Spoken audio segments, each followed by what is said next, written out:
What's right here in front of you all is Redmi's brand new phone, the Redmi Note Turbo 5 Max, which is about to be officially launched. This generation, it dropped Pro for Max, so what exactly makes it Max?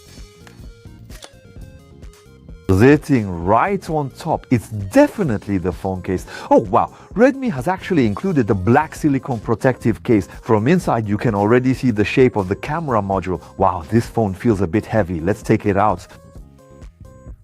It's called Max indeed. This should be the same size as the Xiaomi 17 Pro Max. Next, let's take a look at the phone's back panel. That's right, Redmi also made an orange one. Officially, they call it Sunshine Orange.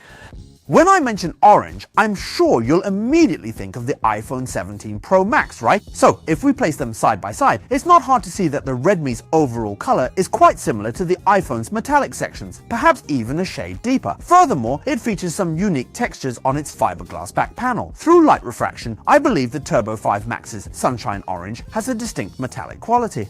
Oh, you know what? It really fits the name they gave it. The camera module's design language continues the Turbo series. If you look at it horizontally, you'll find it looks just like an emoji, highlighting symmetrical aesthetics. A pretty good detail. Look at the circle around the camera module. They've done a CNC cut to enhance the overall texture. The phone's side, with its right angle metal frame, matches the back panel's color, and where it transitions to the back panel, there's a slight curve. See?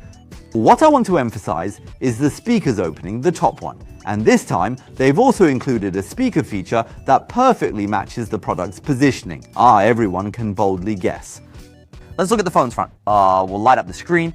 You'll easily spot the large rounded corners and the big flat display. Earlier we mentioned its size is similar to the 17 Pro Max.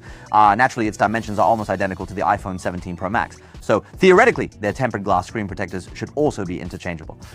The bezels everyone's been asking about, I've checked them out. To be honest, it truly doesn't have the physically symmetrical bezels of the Xiaomi 17 Pro Max, but for a Turbo series product, with this screen-to-body ratio, I can't complain. I genuinely think the front looks great. My first impression when I held it was that from the front, this phone really looks like a flagship, because its bezels are narrow enough, and when you hold it, it also has that flagship feel. Well, you know what? Honestly, Turbo is really shaping up quite nicely now. And with the screen size being large enough, its performance is also very strong and the battery life is excellent too. So calling it Max is perfectly reasonable. For more specific details, we'll meet again after the official launch event. Bye bye.